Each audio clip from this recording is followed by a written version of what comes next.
Hello teacups, what's brewing? Welcome back to the channel. How have you been? Today is not going to be a react, or not necessarily recap because it's not just one thing.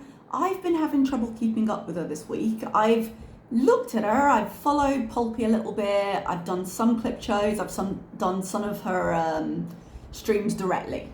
But she's had a lot in terms of hours and not a huge amount in terms of content. And the bits I've wanted to talk about have been like one here, one over there. And so I think today we're just going to tap into all the things I sort of wanted to mention rather than reacting to a specific thing.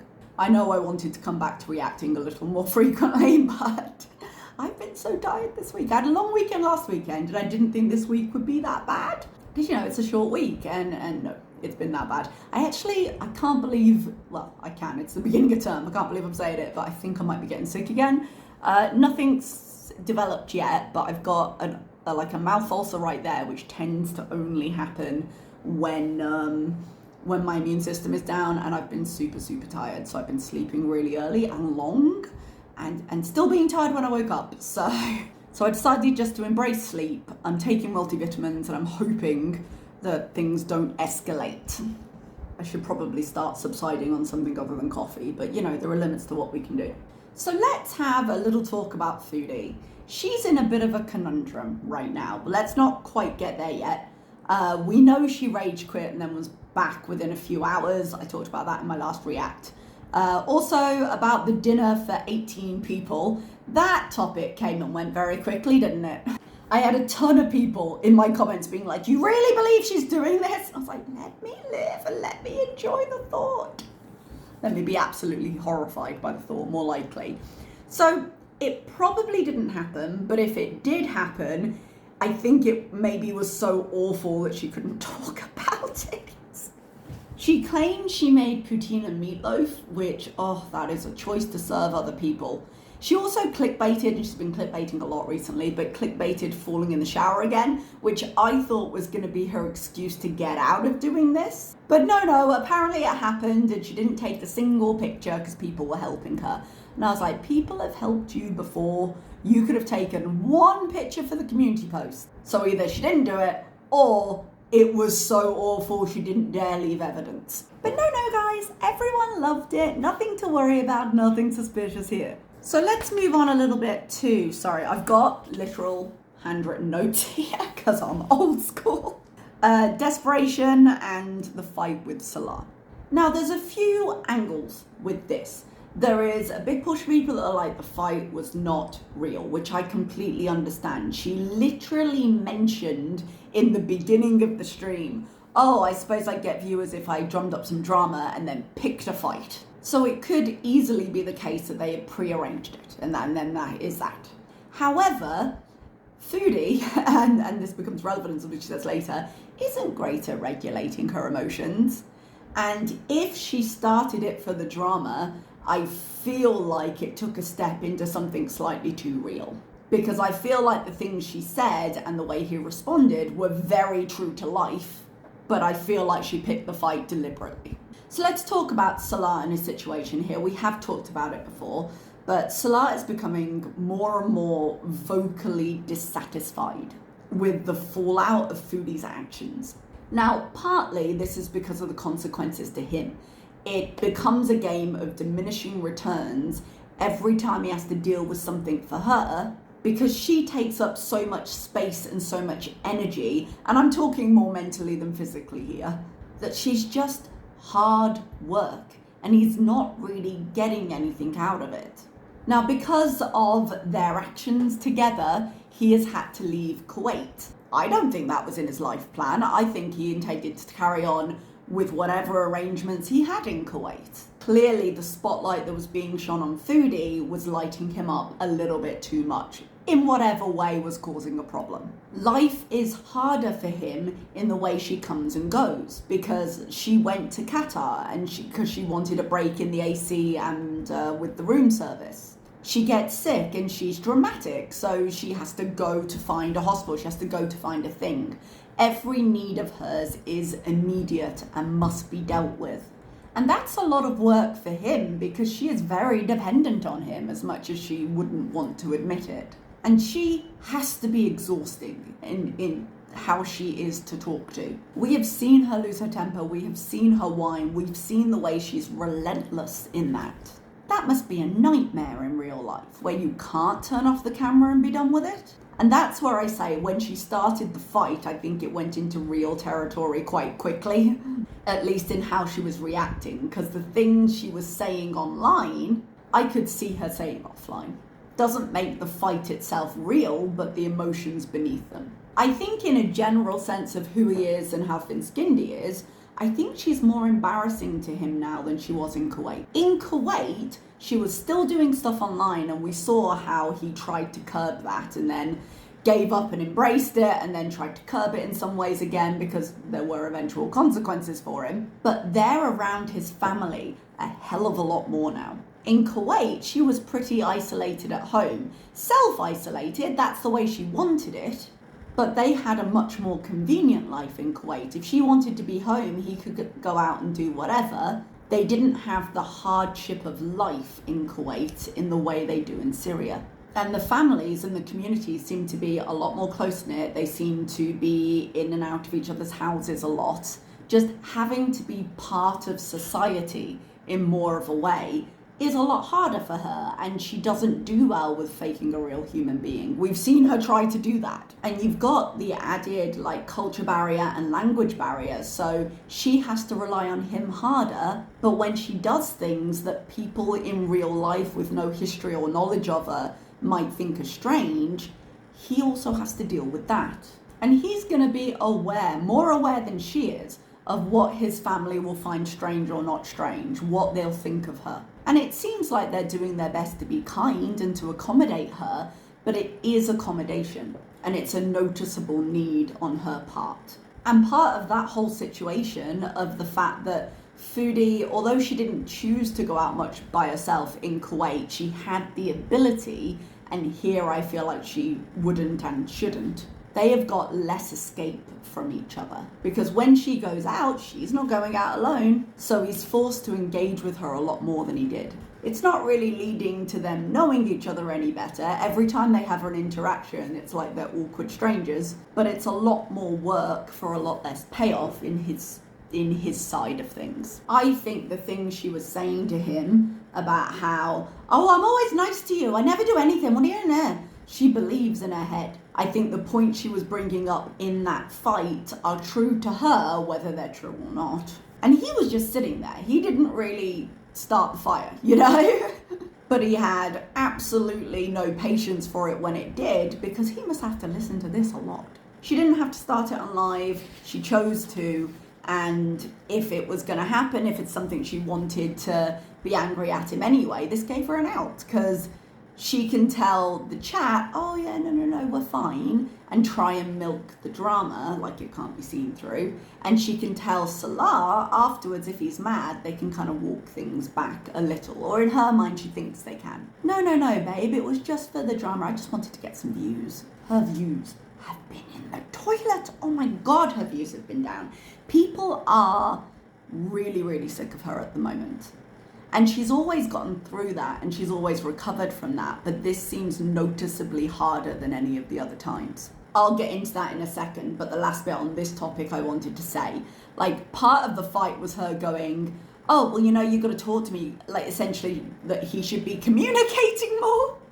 She's talking to the chat, telling them things she doesn't have the courage to say directly to him because he'll just hit back, verbally, I mean. So she's like, part of being an adult is regulating your emotions. And bitch, who the hell are you? You literally rage quit the internet this week. What are you talking about? You were sitting there saying to your chat, yeah, Canada looks really good right now.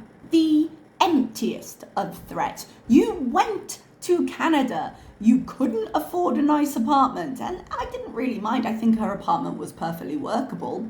But when I say she burned that bridge, she doesn't have the money to do it right now. And she admitted herself the moment she gets alone, she's got free access to everything, she spirals. She hated being in Canada. And it's only being in Syria and wanting the fast food right now, wanting the conveniences and wanting the ability to have her separate space that has her thinking about it now. And I'm not saying everyone doesn't need those things at some point or another, but she is very much living with the consequences of her own choices that she made, partly despite and partly precisely because people were telling her not to. So now she's in a situation where her channel does seem to be actively dying. She doesn't have the ability to just walk out the way she has before. She's always had a bit of money available to just be like, okay, see ya. But she's so dependent on Salah, she couldn't just pack a bag and walk out. She doesn't know how to get to the airport. She doesn't know how to get a taxi. It very well might not be safe for her to do so alone. And they're not close to Damascus right now. They are several hours away, according to her, because whenever they've had to go to Damascus for for Salah's business stuff, it's been like a whole day trip. So she did all this, she lost her temper thinking that it would be like every other time she's rage quit her channel, and then suddenly there were consequences to that because people were already very borderline and looking elsewhere, and there she is saying, well, go, and getting mad that people went. So right now, we are in her phase of contrition. She doesn't want to sit there and apologize because her pride would never allow it. But after her tantrum and her saying, this is what you get, podcast style, I don't want to be bothered to put my hijab on for you, it's hot, essentially telling everyone they're not worth it, despite the fact that she is entirely reliant on the income that they help her to bring in, she is playing the part of doing things right in terms of YouTube. Because with people already starting to fall off, she's really being forced to recognize how precarious a position her channel is in right now. Because ask yourself, what would she do without it? She'd tell us, okay, well, no, Salah, but I don't think she really believes Salah's going to be there her whole life. And she certainly has never presented Syria as a permanent answer to what her life is going to be. So what's she going to do without the channel? Where's she going to live? Her channel right now doesn't really afford her a living in Canada. Maybe if she were able to maintain her channel and she paid off her debts, she finished paying off her debts. There was talk, remember, we said one of the debts might be paid off right now and that was going to give her a bit more breathing room. But even if that's true, her income from her channel must be down right now. So the debt payment she's no longer paying may well be swallowed by the lowering of her income. That's just speculation. We don't know her exact numbers, but she can't be making what she used to make, and we've seen it dip down. So she doesn't have a forever, and she would tell you straight she's not looking for a forever. Some people feel suffocated by it. She's one of them, because the idea of planning for forever panics her. But right now, she doesn't even have security in the now. She can't give up her channel because the money she earns from it is the only safety net for when this particular house of cards comes down. She can't be reliant on Salah for everything, and I know physically she is, and culturally she is right now. She doesn't seem to be enjoying that very much, but if she could afford to do something else, I think potentially she would. I think the shine is very much off it when it comes to whatever arrangement her and Salah have. And I would be very interested to see where things go with Salah when his house is all made up and they're done with it.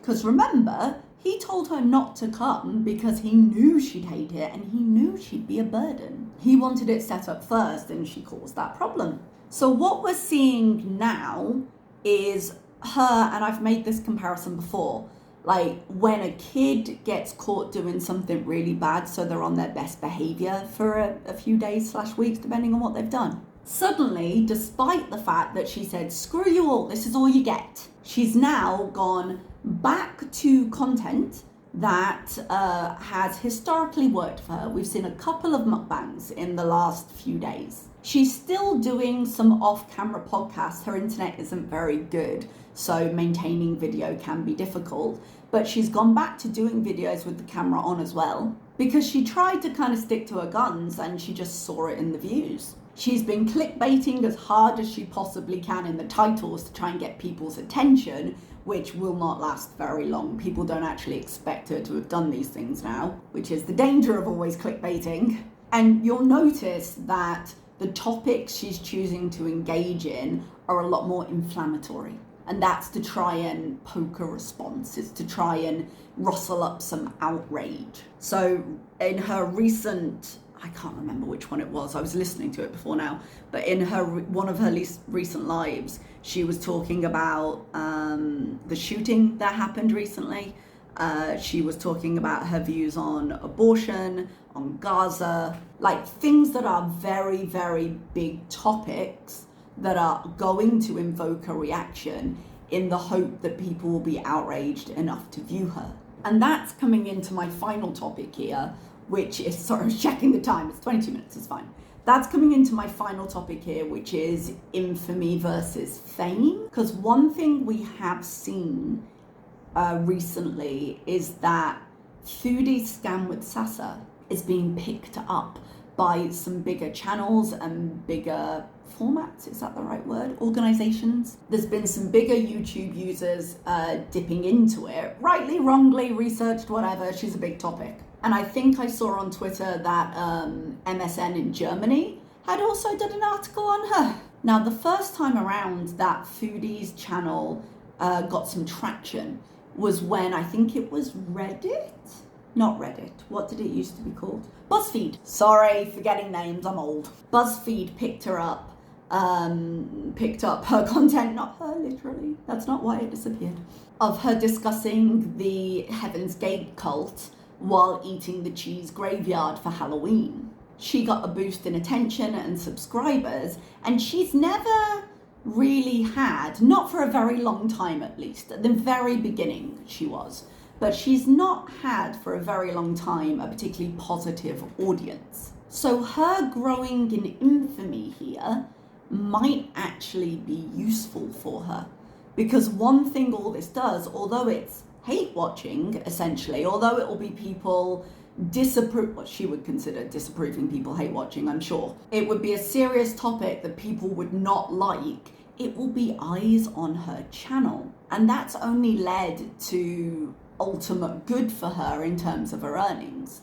And right now, of all times, is when she needs that boost. So I think she'll keep leaning into it. So this is Foodie being caught by the consequences of her own tantrum and now leaning into anything to try and get her channel back where it was. The Sasa thing might help her, which is awful. A scam shouldn't help someone, but for what she wants, it wouldn't be any more detrimental than anything else she's done. When she did her mukbang with the spaghetti and she was talking about the Stephen King thing that's coming out, she had actually looked up some information so she could talk about it in the mukbang. You can always tell from the cadence of her voice when she's repeating something she's reading. She promised a vlog. Apparently they went out somewhere one day and it's coming up, even though she'd been like, no more vlogs, no more nothing. And you're like, all right, give nothing, get nothing. So she potentially has a path forward. Guys, she was talking about the, what was it? The time warps. My favorite piece of content she has ever made. I know she went into movie time warps and I didn't like it as much because we don't have the same movie tastes, but I'm telling you, the 1920s and the Titanic, I loved that shit. Let us be fancy ladies together. Tell us when you're gonna do them. Let us be fancy ladies together. I just want content I can actually enjoy, you know? So she's in correction mode. I don't know if it's gonna work or if she'll just create enough mess with enough new people with all this pickup she's getting that she'll be able to renew herself one more time. I don't think she'll learn anything from this because I think her emotions overtake her. So we'll be here again, but you would think in her situation, as reliant as she is, that she would learn something and not go off in her viewers like that. But she's always struck me as someone who has to learn the hard way. And I'm going to use the word learn loosely. So that's where we are. That's as much as I care about Chantel. She does seem to be going online a lot. I think in a response to her loss of viewership, she's hoping quantity will get her there, wherever there might end up being. And I guess we'll just have to see how it goes. Thank you so much for watching. I will see you next time. Bye-bye.